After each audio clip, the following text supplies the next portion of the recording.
बिस्मिल्लाहिर्रहमानिर्रहीम। आज तक के मुअज़्ज़ज़ नाज़रीन अस्सलाम वालेकुम। अब किस्त 149 मुलाहिज़ा फरमाएं।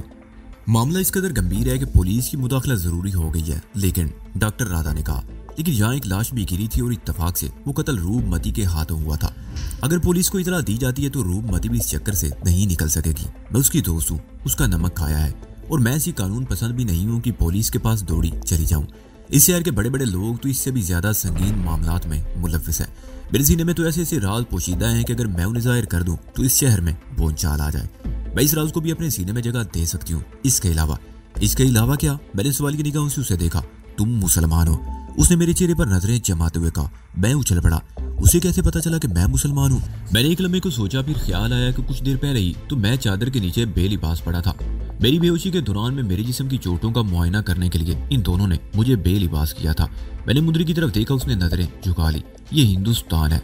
यहाँ हिंदू अपने आप को बरतर, आला और सुपर पावर समझते हैं। दूसरी अकलीतों से तो इन्हें खुदा वास्ते का बैर है। सिख, ईसाई, मुसलमान इनकी ज्यादतियों का निशाना बनते रहते हैं। मुसलमान तो इन्हें एक आंख नहीं भाते। इनका कहना है कि मुसलमानों ने पाकिस्तान बनाया था तो वो लोग अब पाकिस्तान क्यों नहीं चले जाते। सिर्फ मुसलमानों को ज़िक पहुंचाने के लिए कट्टर और इंतहा पसंद हिंदुओं की कई तंजीमें सरगर्म अमल है। वो मुसलमानों को नुकसान पहुंचाने का कोई मौका हाथ से नहीं जाने देती। ये लोग अपनी जात से मुखलिस नहीं तो दूसरों को क्या समझेंगे। ये तो खुद ऊंच नीच में बटे हुए हैं। ऊंची जात के हिंदू निचली जात के हिंदुओं पर आए दिन हमले करते रहते हैं और जब निचली जात के हिंदुओं को मौका मिलता है तो वो ऊंची जात के हिंदुओं के 10-20 बंदे मार डालते हैं। रूपमती एक राजकुमारी है। राजपाट नहीं रहा तो क्या हुआ? इसे सरकारी तौर पर तो ये एजाज हासिल है। माशरे में इसका एक मुकाम, एक रुतबा है। या तो स्कूल या कॉलेज में कोई मुसलमान लड़का किसी हिंदू लड़की से दोस्ती कर ले तो खून की नदियां बह जाती हैं। और जब लोगों को ये पता चलेगा कि एक मुसलमान मर्द राजकुमारी रूपमती के साथ इसकी हवेली में रह रहा है तो यहाँ क़यामत आ जाएगी। यहाँ के राजवाड़ी ये भूल जाएंगे कि वो अपनी अय्याशी के लिए दूसरी जातों और अपनी निचली जात की औरतों को अपने बिस्तर की जीनत बनाते हैं, लेकिन वो ये कभी नहीं बर्दाश्त करेंगे कि एक हिंदू औरत किसी मुसलमान के साथ इस तरह रहे। वो तुम्हें भी कत्ल कर देंगे और रूपमती के भी टुकड़े कर डालेंगे। हैरत है, मैंने उसके खामोश होने पर कहा। एक हिंदू औरत के मुंह से अपने ही धर्म मजहब के खिलाफ ऐसी बातें, मुझे यकीन नहीं आ रहा। मैंने धर्म के खिलाफ कोई बात नहीं की, डॉक्टर राधा ने जवाब दिया। मैं तो उन जुनूनियों की बात कर रही हूँ जो धर्म का नाम लेकर धर्म को नष्ट कर रहे हैं, और ऐसे लोग तो हर धर्म में पाए जाते हैं। हिंदू धर्म में पंडितों और पुजारियों ने ताज्जुब और नफरत फैला रखी है और तुम्हारे दिन में ये काम तंग नजर, मुतअस्सब और फिरका परस्त मुल्ला अंजाम दे रहे हैं। मेरे पास डॉक्टर राधा की इस बात का कोई जवाब नहीं था। उसने गलत भी नहीं कहा था। हिंदू पंडितों के बारे में तो मैं अच्छी तरह जान चुका था। सबसे बड़ी मिसाल तो बैंका के स्वामी रघुनाथ था, जिसने धर्म के नाम पर अय्याशी का बहुत बड़ा अड्डा कायम कर रखा था। कौन से जराइम थे जो वहां नहीं होते थे, और वो बदबख्त बिल आकर मेरे हाथों अंजाम को पहुंच गया था। धर्म को नष्ट करने या पवित्र पाकीज़ा बनाने की इस बहस से कतई नजर सूरत-ए-हाल मेरे लिए खासी गंभीर और संगीन थी। जानकी काली के मंदिर में थी और अभी तक वापस नहीं आई थी। उसने पंडित मुरलीधर को देख लिया था, वो उसकी निगरानी कर रही थी। मुझे अंदेशा था कि वो खुद मुरलीधर की नजरों में ना आ गई हो। जो लोग बेदर्दी से एक इंसान को पत्थर की मूर्ति के कदमों में मौत के घाट उतार सकते हैं, उनसे किसी रहम दिली की क्या तवक्को की जा सकती है। डॉक्टर राधा ने अगर इस वाक़े के बारे में पुलिस को इतला ना देने का इंतजार दिया था, लेकिन ये जरूरी नहीं था कि पुलिस इस वाक़े से बेखबर रहे। दरवेश को सीने में गोली लगी थी, मैंने खुद उसे गिरते हुए देखा था और तेई सिंह वगैरह उसे उठाकर ले गए थे। हो सकता है उस वक्त तक मरा ना हो, लेकिन अगर वो मर गया तो तेई सिंह अपने मुन्ना के कत्ल पर खामोश नहीं बैठेगा। वो अगरचे रूपमती को भी उठाकर ले गए थे, लेकिन इस इम्कान को नजरअंदाज नहीं किया जा सकता था कि वो पुलिस को खबर कर देंगे। क्या सोच रहे हो? डॉक्टर राधा ने सवालिया निगाहों से मुझे देखा। अगर तेई सिंह ने पुलिस को इतला दे दी तो? मैंने कहा। वो ऐसा नहीं करेंगे, राधा ने जवाब दिया। उसकी बड़ी वजह यह है कि आधी रात के बाद उन्होंने खुद यहाँ हमला किया था, और फिर दूसरी बात यह कि मामला एक कत्ल का है और रूपमती भी गायब है। पिछली बार पुलिस ने रिश्वत खाकर उनकी हमायत कर दी थी, लेकिन इस मर्तबा ऐसा नहीं होगा। रूपमती कोई गिरी पड़ी औरत तो नहीं है कि उसे नजरअंदाज कर दिया जाए। यहाँ के राजवाड़े इन पुलिस अफसरों की खाल खींच लेंगे जो इस मामले में तेई सिंह की हिमायत करेंगे।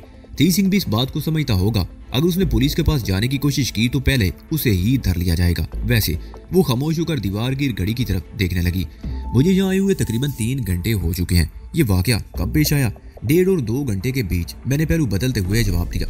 कुर्सी अगरचे आरामदेह थी, मगर जिस्म की चोटों की वजह से मैं काफी बेचैनी महसूस कर रहा था।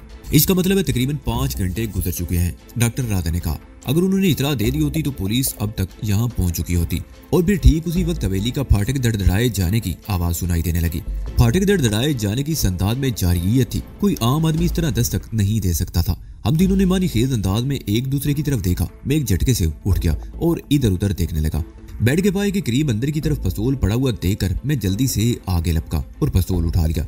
ये वही पिस्तौल था जिससे रूपमती ने धर्मेश को गोली मारी थी। मैं चंद लम्हों तक पिस्तौल को उलट पलट कर देखता रहा, फिर मुंदरी को इशारा किया, तुम जाकर गेट खोलो, अगर पुलिस या कोई और हो तो उसे रोकने की कोशिश मत करना, मैं इसी दौरान मैं देखूंगा कि हमें क्या करना चाहिए। मुंदरी उठकर तेजी से बाहर निकल गई। डॉक्टर राधा ने उठकर दरवाजा बंद कर दिया और मेरे करीब आ गई। मैं टेरेस वाले दरवाजे की तरफ आ गया। दरवाजा खुला हुआ था।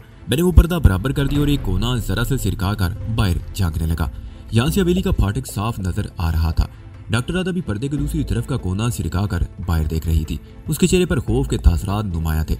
उसने मेरे सामने बैठकर बड़ी बड़ी बातें की थी, पंडितों और पुजारियों को बुरा भला कहा था, पुलिस पर विषनाम तराजियां की थी। लेकिन मैं समझता हूँ कि कोई शख्स हुआ कितना ही बड़ा और निडर क्यों ना हो, पुलिस के नाम से बिदक जाता है। पुलिस हर मुल्क की एक जैसी होती है। एक मामूली सा कांस्टेबल भी बड़े से बड़े आदमी को सड़क पर नंगा कर सकता है। और डॉक्टर राधा तो एक आम सी औरत थी।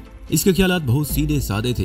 वो निजी महफिलों में बैठकर तो बेबाकी से अपने इन ख्यालात का इजहार कर सकती थी, लेकिन पुलिस का सामना करना शायद उसके बस की बात नहीं थी। चंद सेकंड बाद ही मुंदरी पोर्च से निकलकर फाटक की तरफ बढ़ती हुई नजर आई। फाटक के करीब पहुंचकर उसने एक बार फिर पीछे मुड़कर देखा और जेली दरवाजा खोल दिया और अंदर दाखिल होने वाले को देखकर मेरे मुंह से बेइख्तियार गहरा सांस निकल गया।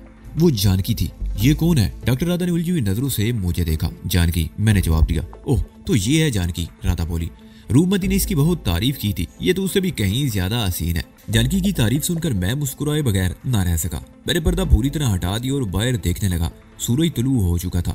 नर्म और खूबसूरत धूप में जानकी का चेहरा दमकता हुआ नजर आ रहा था। वो तेज से कदम उठाती हुई आगे बढ़ रही थी। मुंदरी भी उसके साथ थी और शायद वो तेज लहजे में उसे कुछ बताने की कोशिश कर रही थी।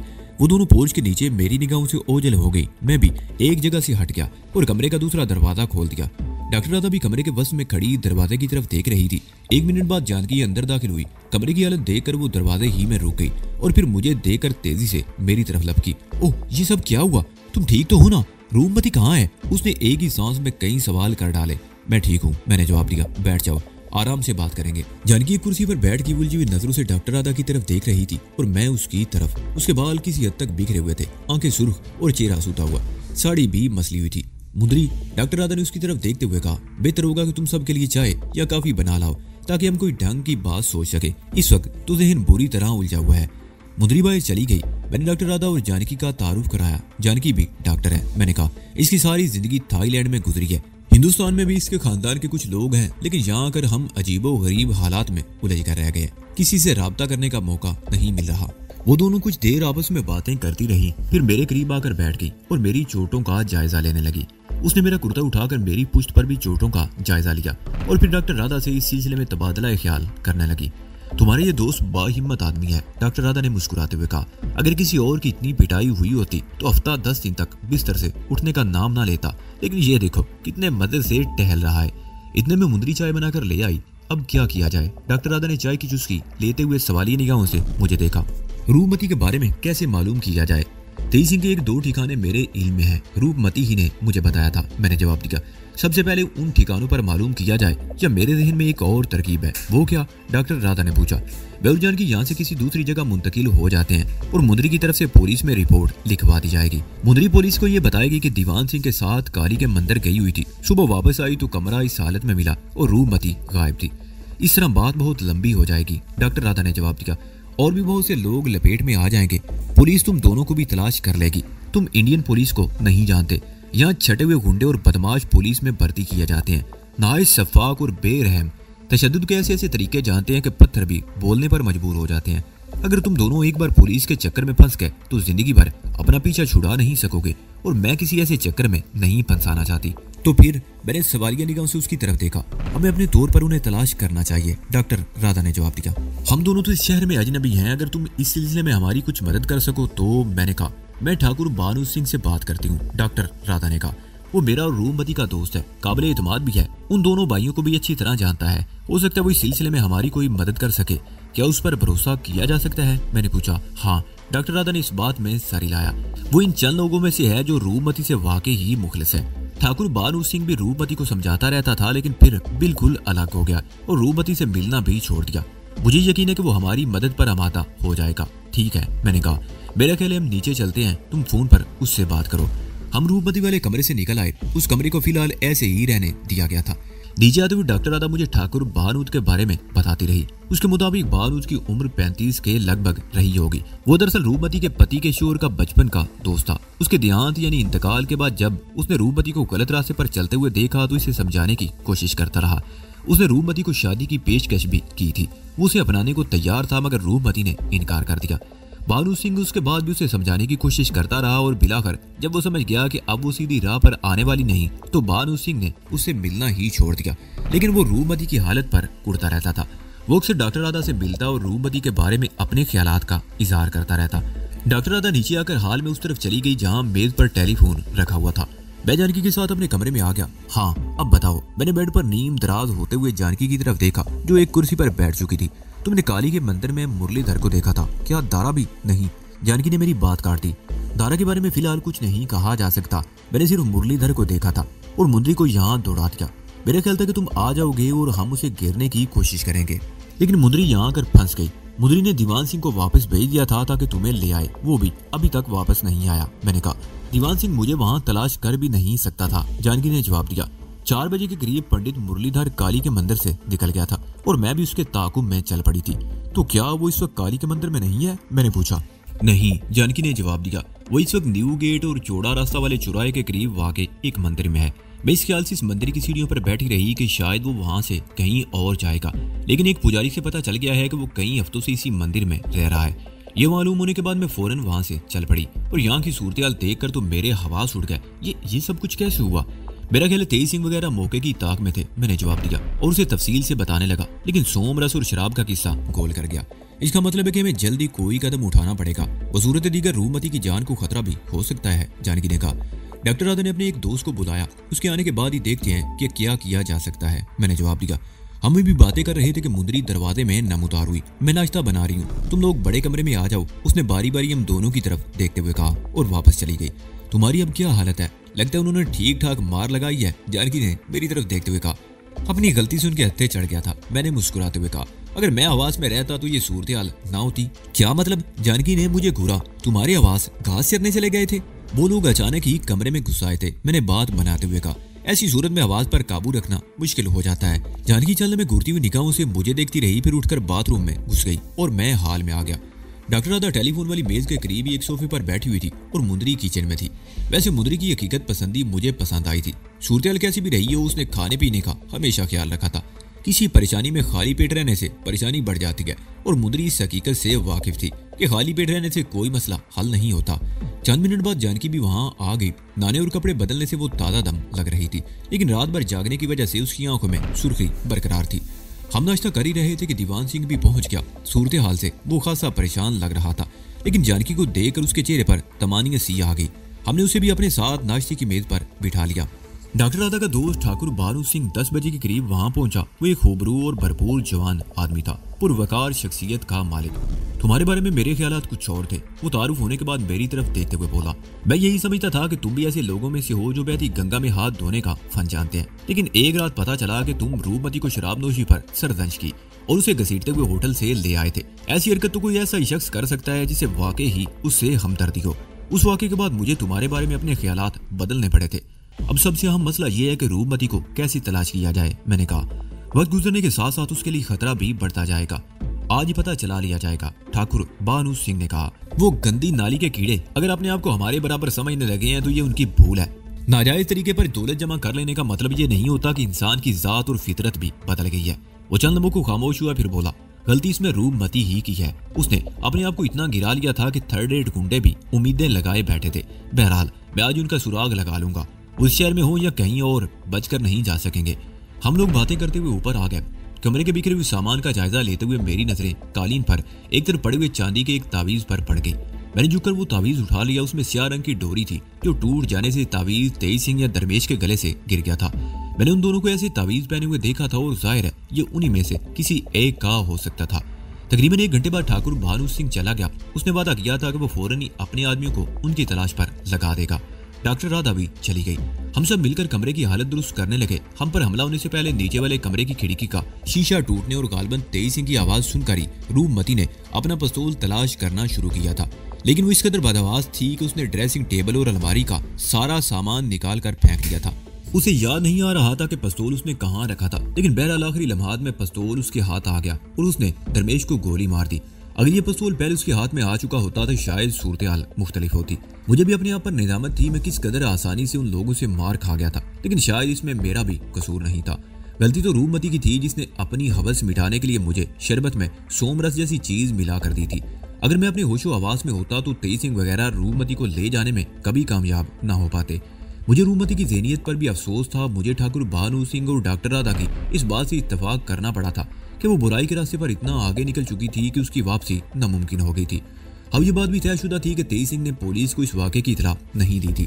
वो सूरत की नज़ाकत और संगीनी से वाकिफ था। खुद उसके फंस जाने का भी एहतमाल था, इसलिए वो पुलिस से दूर ही रहा था। रूपमती उसके कब्जे में थी और वो अपना इंतकाम लेने के लिए कुछ भी कर सकता था और मुझे रूपमती के बारे में तशवीश थी। जैसे जैसे वक्त गुजरता रहा मेरी तशवीश भी बढ़ती जा रही थी।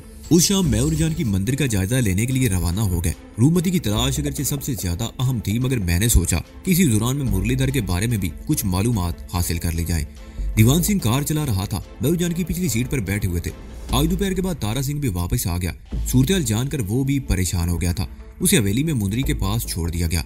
शराड़ कार आदर्श नगर से निकलकर गोविंद मार्ग वाली सड़क पर होती हुई आगरा मार्ग पर बाईं तरफ मुड़ गई। ये Mirza Ismail road MI road थी। बहुत कुशादा सड़क थी। शहर के तमाम अहम बाजार और बाज़ सरकारी दफातर इस सड़क के आसपास थे। Modern art gallery, Rajasthan government handicraft, emporium central, cottage industries emporium और जनरल पोस्ट ऑफिस की खूबसूरत इमारतें भी इसी सड़क पर वाक़ थी। कार एक चौराहे पर दाईं तरफ मुड़ गई। अगले चौराहे पर सिंगानेर गेट और सामने शहर का मशहूर तरीन जोरी बाजार था, मगर गाड़ी उस तरफ मुड़ने की बजाय स्टेट बैंक ऑफ इंडिया की इमारत के सामने से होती हुई बंद गेट वाले चौराहे पर चौड़ा रास्ते की तरफ मुड़ गई। ये भी एक बारोनक बाजार था जो आगे जाकर तपुलिया बाजार से मिल जाता था। जानकी अब तक दीवान सिंह को रास्ता बताती रही थी। उसके कहने पर दीवान सिंह ने कार एक कुशादा गली में रोक ली। हमें वापसी में शायद थोड़ी देर हो जाए, तुम यहीं रुक कर हमारा इंतजार करना, जानकी ने दीवान सिंह से कहा और अपनी तरफ का दरवाजा खोलकर नीचे उतर आई। मैं भी नीचे उतर आया। शाम का वक्त था। बाजार में गहमा गहमी थी और रोशनियां जगमगा रही थी। चंद गज आगे जाने के बाद जानकी बाईं तरफ एक कुशादा गली में मुड़ गई। यही गली आगे जाकर किशन पोल बाजार से मिल जाती थी, लेकिन हमें इस गली में ज्यादा नहीं चलना पड़ा। दाईं तरफ एक बहुत बड़ा गणेश मंदिर था। 10 सीढ़ियां चढ़ने के बाद इमारत का वसीउ अरीज बरामदा था। लादादा सुतून थे जिन्होंने बरामदे की छत को सहारा दे रखा था। सीढ़ियों के ऐन सामने वाले 2 स्तूनों गणेश देवता की बहुत बड़ी बड़ी मूर्तियां खुंदा थी। वैसे हर स्तून पर छोटी बड़ी मूर्तियां खुंदा थी। स्याह मार्बल के फर्श वाले बरामदे में बहुत से लोग बैठे हुए थे। मंदिर का हाल सामने ही था, जहां गणेश देवता की बहुत बड़ी मूर्ति रखी हुई थी। मंदिर में आने वाले लोग छत पर लगी हुई घंटियां बजाते, मूर्ति के साथ हाथ जोड़कर अपनी प्रार्थना दुआ करते, कोई चीज भेंट चढ़ाते और एक तरफ हट जाते। पंडित मुरलीधर को मैंने सुबह इस रायदारी में जाते हुए देखा था। जानकी ने सरगोशी करते हुए आंख से एक तरफ इशारा किया। कई पुजारी यहाँ घूम रहे हैं, मेरा ख्याल है हमें किसी से उसके बारे में पूछ लेना चाहिए। ठीक कहती हो, इस तरह अगर हम सारा दिन भी यहाँ खड़े रहे तो शायद वो हमारी नजरों में ना आ सके। चलो उस पंडित से पूछते हैं, वो इसी तरफ आ रहा है। मैंने एक पंडित की तरफ इशारा किया। उसने पीले रंग की एक चादर साड़ी की तरह अपने जिस्म पर लपेट रखी थी। तून मटके की तरह आगे को निकली हुई थी। मुजरिब चेहरा, फूले हुए गाल और सुर्ख आंखें और गले में रंग बिरंगे मोतियों की कई मालाएं नजर आ रही थी। सरगंजा और चौड़ी पेशानी पर कुश्का। मैं उस पुजारी की तरफ बढ़ना ही चाहता था कि बाईं तरफ से आने वाले एक आदमी को देखकर ठिठक गया। दूसरे ही लम्हे मैंने जानकी का हाथ पकड़ा और उसे खींचता हुआ एक सतून के पीछे ले गया। क्या हुआ? जानकी ने उलझी हुई नजरों से मुझे देखा। वो इस तरह खींचे जाने पर बदहवास हो गई थी। उस आदमी को देख रही हो? वो सफेद धोती कुर्ते वाला जो मूर्ति की तरफ जा रहा है। मैंने सतून की आड़ से इशारा किया। ये तेज सिंह का साथी है। कल रात रूपमती के कमरे में दाखिल होते इसने खंजर से मुझ पर हमला किया था। ओह, जानकी चौंक गई। तुम्हें कोई गलतफहमी तो नहीं हुई? मेरा मतलब इतनी संगीन वारदात के बाद वो इस तरह दीदा दलेरी का मुजाहरा किस तरह कर सकते हैं कि मेरी नजरें धोखा नहीं खा सकती। मैंने उसकी बात काट दी। कल रात ये लोग शायद मुझे मुर्दा समझकर छोड़ गए थे। इन्हें तो तवक्को नहीं होगी कि मैं इस तरह घूम फिर रहा हूँ। तुम ऐसा करो। मैंने खामोश होकर इधर उधर देखा और एक तरफ इशारा करते हुए बोला, तुम टहलती हुई उसके करीब चली जाओ। उसे जाल में फंसाना तुम्हारे लिए मुश्किल नहीं होगा। तुम उसे लेकर उस दरवाजे से बाहर निकल जाओ। आगे मैं संभाल लूंगा। जानकी मेरा मतलब समझ गई। उसने मुस्कुराकर मेरी तरफ देखा और आगे बढ़ गई। मैंने स्टून की आड़ से झांक कर देखा। वो शख्स खासा कद्दावर और जसीम था। मुझे लगा जैसे उसका ताल्लुक भी पहलवानों के किसी खानदान से था। मखसूस अंदाज में बंधी हुई सफेद धोती, उजला सफेद कुर्ता और माथे पर टीका। वो बहुत भला मानस और शरीफ आदमी लग रहा था। उसके एक हाथ में पेपर प्लेट थी जिसमें नारियल, फूल, मिठाई और ऐसी चीजें रखी हुई थी। इस किस्म की तैयार थालियां बाहर दुकानों पर मिलती थी। उसने थाली गणेश देवता के चरणों में रख दी और कुर्ते के नीचे हाथ डालकर चंद नोट निकाल लिए। चंद कदम दूर खड़ा हुआ एक पुजारी फौरन करीब आ गया और उसके हाथ से नोट लेकर अपनी चादर के अंदर किसी जेब में डाल दिए और मूर्ति के सामने रखी उसकी थाली में से मिठाई का एक टुकड़ा उठाकर उसकी हथेली पर रख दिया। यह प्रसाद था। ठीक उसी वक्त जानकी भी वहां पहुंच गई। पंडित ने उसे भी प्रसाद किया। जानकी ने मिठाई का टुकड़ा मुंह में रख लिया और फौरन ही उस शख्स की तरफ मुतवज्जो हो गई। वह सुतून की आड़ से निकलकर तेज कदम उठाता हुआ दाईं तरफ उस दरवाजे की तरफ बढ़ गया जिसके बारे में जानकी को हदायत की थी।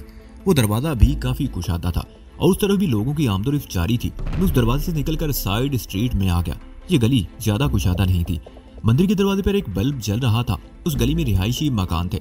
मकानों के सामने मध्यम रोशनी वाले बल्ब जल रहे थे। दाईं तरफ ये गली दूर तक चली गई थी जबकि बाईं तरफ तकरीबन 20 गज आगे जाकर इस कुशादा गली से मिल जाती थी जिस तरफ मंदिर का मरकजी दरवाजा और बरामदा था। मैं दरवाजे से जरा हटकर एक ऐसी जगह खड़ा हो गया जहाँ रोशनी ज्यादा नहीं थी। मुझे ज्यादा इंतजार नहीं करना पड़ा। 5 मिनट बाद जानकी उस आदमी के साथ मंदिर के दरवाजे से बाहर निकली। मैं रुख फेर कर खड़ा हो गया। सिर्फ 1 मिनट बाद वो दोनों मेरे करीब से गुजरे। उस शख्स ने एक हाथ जानकी की कमर में हमायल कर रखा था। कुशादा गली वाले मोड़ पर आकर वो दोनों रुक गए। उस तरफ उस शख्स ने जानकी से कहा, इधर मेरी गाड़ी खड़ी है। नहीं मिस्टर, इस तरफ हमारी गाड़ी इधर खड़ी है, मैंने उस शख्स के बराबर पहुंचकर कहा। वो शख्स इस मुदाखलत पर बेजा उछल पड़ा। उसने गर्दन घुमाकर मेरी तरफ देखा तो उसका चेहरा एकदम धुआं हो गया। उसने जानकी की कमर से हाथ हटा लिया। नहीं, तुम कोई हरकत नहीं करोगे। मेरे इल्क से वो राहड़ निकली और उसके साथ ही मैंने पिस्तौल की नाल उसके पहलू से लगा दी। अगर तुमने मुंह से आवाज भी निकाली तो इस पिस्तौल की सारी गोलियां तुम्हारे जिस्म में उतार दूंगा। खामोशी से चलते रहो, बिल्कुल इसी तरह जिस तरह पहले चल रहे थे। अपना हाथ इसकी कमर पर लपेट दो। शाबाश। उसने मेरे हुक्म की तामील में जरा भी कोताही नहीं की। उसने अपना बायां हाथ पहले की तरह जानकी की कमर के गिर्द हमायल कर दिया। वो हमारे दरमियान चलता रहा। पहले तो वो जानकी को न जाने कैसे कैसे सब्ज बाग दिखा रहा था, लेकिन अब इस तरह खामोश था जैसे जबान गंग हो गई हो। हम बाजार की तरफ जाने की बजाय बीच की एक तंग सी गली में दाखिल हो गए। यहाँ इक्का दुक्का लोगों की आमदोरफ्त थी। मैंने उसके पैरों पर पिस्तौल का दबाव बढ़ाया ताकि वो मौके से फायदा उठाने की कोशिश ना करे। दूसरी कुशादा गली में निकलकर मैंने इधर उधर देखा। हमारी शहराट बाईं तरफ तकरीबन 10 गज के फासले पर खड़ी थी। दीवान सिंह एक बंद दुकान के थड़े पर एक और आदमी के साथ बातें कर रहा था। वैसे इस कुशादा गली में ज्यादातर दुकानें थी और खासी रौनक थी। दीवान सिंह हमें देखते ही अपनी जगह से उठ गया। मैं उस शख्स के साथ बिल्कुल जुड़कर चल रहा था ताकि कोई और राहगीर मेरे हाथ में पिस्तौल ना देख ले। कार के करीब पहुंचकर जानकी घूमकर दूसरी तरफ चली गई। कार के दरवाजे लॉक नहीं थे। जानकी दूसरी तरफ का दरवाजा खोलकर अंदर बैठ चुकी थी। मैंने अपनी तरफ का दरवाजा खोलकर उस शख्स को अंदर धकेला और खुद भी उसके साथ बैठकर दरवाजा बंद कर लिया। दीवान सिंह ने अपनी सीट पर बैठे हुए एक मर्तबा पीछे मुड़कर देखा और फिर इंजन स्टार्ट करके कार आगे बढ़ा दी।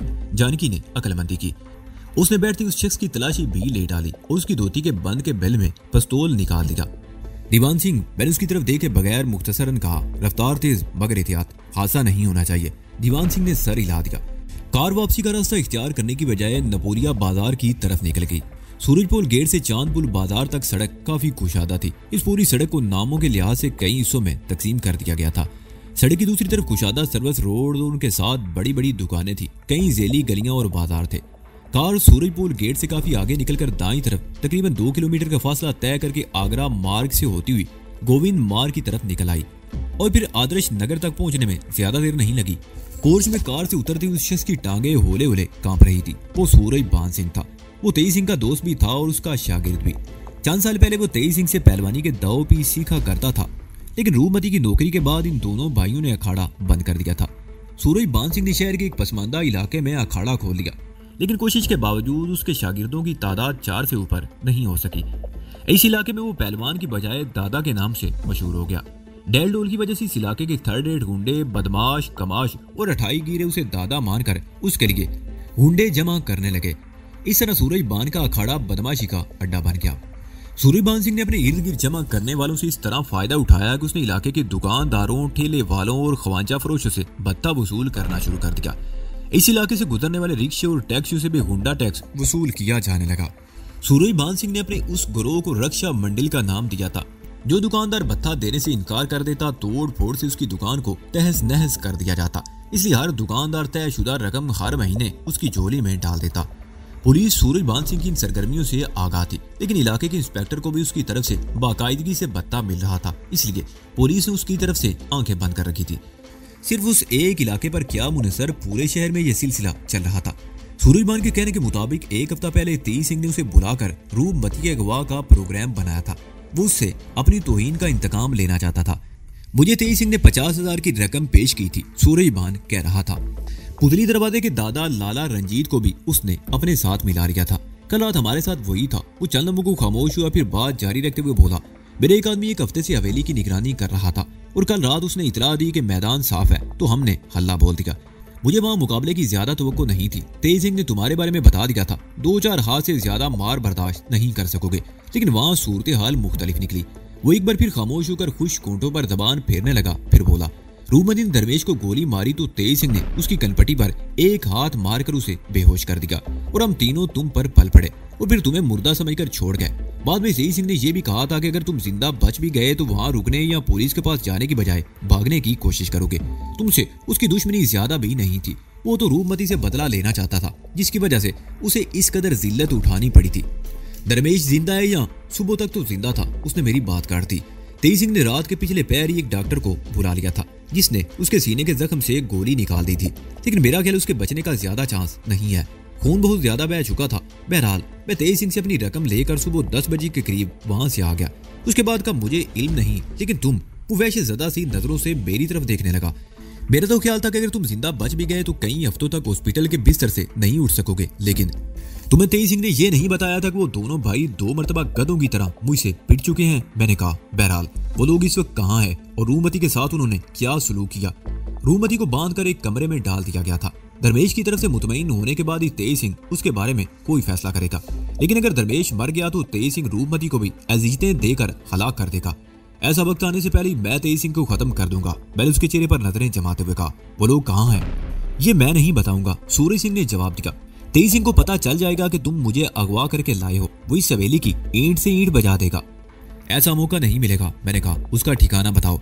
तुम मेरी बोटियां भी नोच दो तो मैं तुम्हें नहीं बताऊंगा। सूरजबान सिंह ने ठोस लहजे में जवाब दिया, नहीं, मैं तुम्हें हाथ भी नहीं लगाऊंगा, लेकिन मेरे पास ऐसे तरीके भी हैं कि तुम खुद ही जबान खोल दोगे और फर फर बोलने लगोगे। मैंने कहा और इधर उधर देखने लगा, और फिर 15-20 मिनट के अंदर अंदर मैंने वो इंतजाम कर लिया जिसकी मुझे जरूरत थी।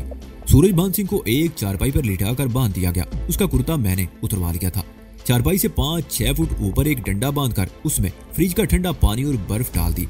डिब्बे के पिंदे में एक सुराख कर दिया ताकि कतरा कतरा पानी टपकता रहे। सूरजबान सिंह वैसे ज्यादा सी नजरों से बारी बारी हम तीनों की तरफ देख रहा था। कभी वो ऊपर लटके हुए डिब्बे को देखने लगता, उसके हाथ पैर इस तरह बंधे हुए थे कि वो अपनी जगह से हरकत नहीं कर सकता था। मैंने दीवान सिंह को इशारा कर दिया। उसने डिब्बे के पेंदे में सुराख में फंसी हुई कपड़े के टुकड़े को बाहर निकाल दिया। पानी के कतरे सूरजबान के सीने पर टपकने लगे। मैंने दीवान सिंह की मदद से चारपाई को इस तरह उसके नीचे कर दिया कि पानी के कतरे बान सिंह के सीने पर ऐन दिल के मुकाम पर टपक रहे थे। मैंने वादा किया था ना कि तुम्हें हाथ नहीं लगाऊंगा। मैंने सूरजबान सिंह की तरफ देखते हुए कहा, लेकिन ये कतरे चंद मिनट बाद ही तुम्हें चीखने पर मजबूर कर देंगे। सूरजबान सिंह की आंखों में वैसे सी भर गई। मैंने मुद्री को इशारा की और हम हाल में आ गए। जानकी पहले ही किचन में जा चुकी थी। उसे शायद चाय की तलब थी। कुछ देर बाद हम सब के लिए चाय बनाकर वो ले आई। दीवान सिंह कालीन पर आलती पालती मारकर बैठ गया। तारा सिंह वहीं था। मुंदरी उसे वहीं चाय दे आई थी। एक बात कहूं हुक्म, बुरा तो नहीं मानोगे? उसने कहा। हाँ बोलो। मैंने सवालिया निगाहों से उसे देखा। सूरजबान सिंह को मैं अच्छी तरह जानता हूँ। पानी के कतरे उसका क्या बिगाड़ लेंगे? उसे तो मेरा ख्याल है तारा सिंह के हवाले कर दो। हम गैराज में ले जाकर उससे सब कुछ उगलवा लेंगे। दीवान सिंह ने कहा। सिर्फ आधा घंटा। मैंने मुस्कुराते हुए कहा, अगर मेरी ये तरकीब नाकाम हो गई तो मैं उसे तुम्हारे हवाले कर दूंगा। देख लो हुक्म। दीवान सिंह बोला। लाता के भूत बाता से नहीं मानते। एक मर्तबा आजमा तो लो, सब्र कर लो, चंद मिनट। मैंने कहा, और फिर आधा घंटा पूरा होने से पहले ही सूरजबान सिंह की चीखों की आवाजें सुनाई देने लगी। मैंने मुस्कुराकर दीवान सिंह की तरफ देखा और फिर सब हम हाल से उठकर उस तरफ आ गए। चारपाई पर बंधा हुआ सूरजबान सिंह कसमसा रहा था। खौफ से उसका चेहरा पीला हो रहा था और वो रह रह कर चीख रहा था। अभी तो सिर्फ इब्तदा हुई है। मैंने उसकी तरफ देखते हुए कहा, कतरा कतरा टपकने वाले ये पानी तुम्हारे सीने में सुराख कर देगा और फिर पानी के ये कतरे बराह रास्त तुम्हारे दिल पर पड़ेंगे और दिल में भी सुराख कर देंगे और उस वक्त तक शायद तुम जिंदा भी नहीं रह सकोगे। नहीं, वो चीखा, तुम ये नहीं कर सकते। मैं तो कुछ भी नहीं कर रहा, मैंने जवाब दिया। लेकिन अगर तुम इस अज़ियत से बचना चाहते हो तो। नहीं, मैं कुछ नहीं बताऊंगा। तेज सिंह मुझे जिंदा नहीं छोड़ेगा। वो फिर चीखा। ठीक है। मैंने कंधे उचका दिए। आराम से पड़े रहो, मैं तो तुम्हें कुछ भी नहीं कह रहा।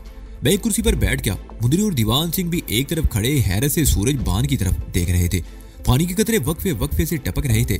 सीने पर एक ही जगह टपकने वाला पानी का हर कतरा उसके जिस्म में एक झटका सा पैदा कर देता, लेकिन वो चारपाई पर इस तरह बंधा हुआ था कि अपनी जगह से 1 इंच भी हरकत नहीं कर सकता था। सूरजभान सिंह ने सख्ती से दांत बेच रखे थे। वो हमारे सामने अपने आप को बुज़दिल नहीं जाहिर करना चाहता था, लेकिन उसकी ये कैफियत चंद मिनट से ज्यादा बरकरार ना रह सकी और वो एक बार फिर चीखने लगा। पानी दुनिया की नरम तरीन शय है, लेकिन ये एक संगलाख चट्टानों में सुराख कर देने की ताकत रखता है। इंसान तो गोश्त पोस्ट का बना हुआ है। मुझे खोल दो, वो चीखा। बताता हूँ। गुड। मैं मुस्कुराते हुए कुर्सी से उठकर चारपाई के करीब आ गया और ऊपर रस्सियों की मदद से लटका हुआ डिब्बा एक तरफ हटा दिया। हाँ, अब बताना शुरू हो जाओ, हमारे पास ज्यादा वक्त नहीं। मैंने कहा वो गणेशगढ़ में है, रूपमती भी वही है, सूरजभान सिंह ने जवाब दिया। गणेशगढ़ में किस जगह? मैंने सवाल किया और दीवान सिंह को करीब बुला लिया ताकि उसका बताया हुआ पता समझ सके। सूरजभान सिंह चलने में खामोश रहा, फिर उस मकान का पता बताने लगा जहाँ तेज सिंह पनाह लिखे हुए था। ठीक है, मैंने कहा और दीवान सिंह की तरफ देखते हुए बोला, तारा सिंह को अंदर बुला लो और इसके हाथ पैर बांध कर गैराज या किसी सर्वेंट क्वार्टर में डाल दो। और फिर चंद मिनट बाद ही सूरजभान सिंह को पैर हाथ बांध कर एक सर्वेंट क्वार्टर में डाल दिया गया। वो कमरा बिल्कुल खाली था और इस बात का भी ख्याल रखा गया था कि वो अपनी बंदिशें ना खोल सके। हाल में आने के थोड़ी देर बाद फोन की घंटी बजी। मुंदरी ने रिसीवर उठा लिया।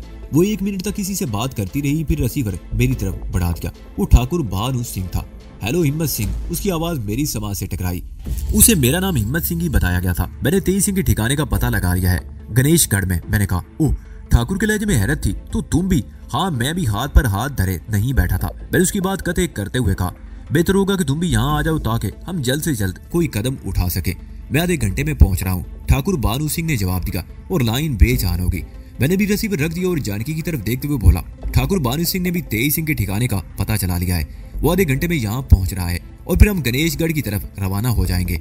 मैं दीवान सिंह से गणेशगढ़ के बारे में पूछने लगा। मेरा ख्याल था कि ये कस्बे या किसी आबादी का नाम होगा, लेकिन गणेशगढ़ शहर के शुमाल मशरक में चंद किलोमीटर के फासले पर एक पहाड़ी थी जिस पर एक पुराना किला था और गणेश देवता का एक छोटा सा मंदिर भी था। उस पहाड़ी तक पहुंचने के लिए राजाओं के मरगढ़ के पास से गुजरना पड़ेगा। ये एक तारीखी शमशान भूमि है। जिस जगह किसी राजा की चिता जलाई गई वहीं उसकी यादगार तामीर कर दी गई है। गणेशगढ़ में कोई बाकायदा आबादी तो नहीं थी। पहाड़ियों में इधर उधर कदीम इमारतें बिखरी हुई थी। बहुत सी इमारतें खंडर बन चुकी थी। अलबत्ता कहीं बाज ऐसी इमारतें थी जहां अब भी दौलतमंदों की रिहाइश थी और तेज सिंह ऐसी ही किसी इमारत में छुपा बैठा था। ठाकुर भानु तकरीबन 40 मिनट बाद पहुंचा था। हम तकरीबन आधा घंटा प्रोग्राम बनाते रहे और फिर रवानगी के लिए तैयार हो गए। मैंने सिर्फ दीवान सिंह को साथ लिया। जानकी भी हमारे साथ हो ली थी। ठाकुर जी पर आया। वो ड्राइविंग सीट पर था। मैं उसके साथ बैठा हुआ था। जानकी और दीवान सिंह पिछली सीटों पर बैठ गए। बगैर हुड की जीप थी और हम आसानी से चारों तरफ देख सकते थे। रूपमती वाला पिस्तौल मेरे पास था। जो रिवाल्वर में तेज सिंह के घर से उठाकर लाया था वो मैंने जानकी को दे दिया था। जानकी भी इस वक्त जीन्स और टी शर्ट पहने हुए थी और रिवाल्वर उसने पीछे कमर की जीन्स की बेल्ट में उड़स रखा था। जीप आदर्श नगर से निकलकर मुख्तलिफ सड़कों पर होती हुई अजमेरी गेट की तरफ आ गई। इस वक्त 10 भी नहीं बजे थे। बाजारों में गहमा गहमी थी। शहर से निकलते ही वीराना शुरू हो गया था। सड़क के दोनों तरफ छोटे छोटे पहाड़ी टीले थे जो आगे जाकर बतदरीब बुलंद होते चले गए और तंग सी सड़क इन पहाड़ियों में बतदरीब बल खाती हुई जा रही थी। अब मैं समझ गया था कि ठाकुर भानु सिंह जीप लेकर क्यों आया था।